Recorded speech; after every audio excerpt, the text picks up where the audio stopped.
താരങ്ങളുടെ ജീവിതത്തിൽ അധികമാർക്ക് അറിയാത്ത കാര്യങ്ങൾ തന്റെ യൂട്യൂബ് ചാനലിലൂടെ സംവിധായകൻ ആലപ്പി അഷ്റഫ് വെളിപ്പെടുത്താറുണ്ട്. പ്രേംനസീർ അടക്കമുള്ള പല താരങ്ങളെയും അദ്ദേഹം ഇതിനോടകം തന്നെ യൂട്യൂബ് ചാനലിൽ കണ്ടന്റ് ആക്കിയിട്ടുണ്ട്. ഒരു കാലത്ത് മലയാളികളുടെ പ്രിയ നടിയായിരുന്ന നളിനിയുടെയും പ്രശസ്ത നടൻ രാമരാജന്റെ പ്രണയ ജീവിതത്തിലെ വിചിത്രമായ സംഭവങ്ങളെക്കുറിച്ചാണ് അദ്ദേഹം തന്റെ പുതിയ വീഡിയോയിൽ പറഞ്ഞിരിക്കുന്നത്.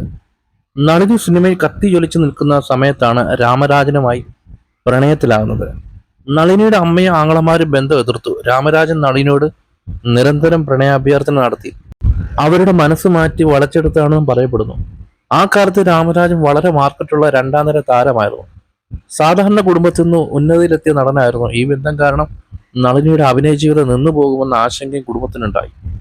ഈ ബന്ധത്തെ പ്രതിരോധിക്കാൻ ഷൂട്ടിങ്ങിന് പോകുമ്പോൾ കുടുംബത്തിലെ ചിലരെ ബോഡി ഗാർഡായി ഒപ്പം അയക്കാറുണ്ടായിരുന്നു. എന്നാൽ നളിനി ഒരു ദിവസം രാമരാജനൊപ്പം ഒളിച്ചോടി.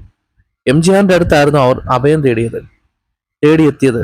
അങ്ങനെ അവരുടെ വിവാഹം നടന്നു. പിൽക്കാലത്ത് രാമരാജനെ ജയലളിത MP ആക്കുകയും ചെയ്തു. ആ ദാമ്പത്യം 12 വർഷക്കാലമേ നിലനിന്നുള്ളൂ. അതിനിടെ അവർക്ക് 2 കുട്ടികളും പിറന്നു. അവർ തമ്മിൽ വേർപിരിഞ്ഞ് താമസിക്കുന്നതിന്റെ കാരണം സിനിമാ കഥയെ പോലും വെല്ലുന്നതാണ്.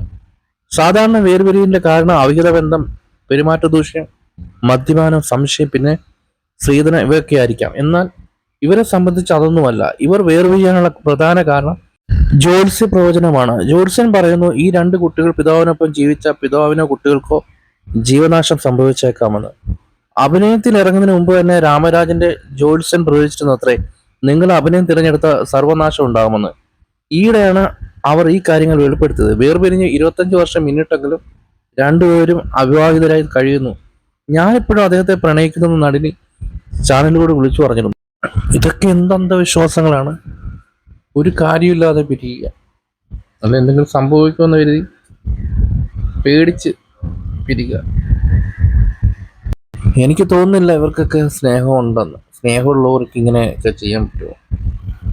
സ്നേഹമുള്ളവർ ഒരുമിച്ച് മരിക്കും, അത് സ്നേഹമാണ്. നമുക്ക് പറയാം ഒരുപാട് സ്നേഹിച്ചിരുന്നു. അല്ലാതെ എന്താ ചാകുന്ന നാശം ഉണ്ടാവുമെന്ന് പറഞ്ഞ് 2 വഴിക്ക് പോകുന്നവർക്കൊന്നും എനിക്ക് തോന്നുന്നില്ല സ്നേഹം കൊണ്ടാണ് എന്ന്.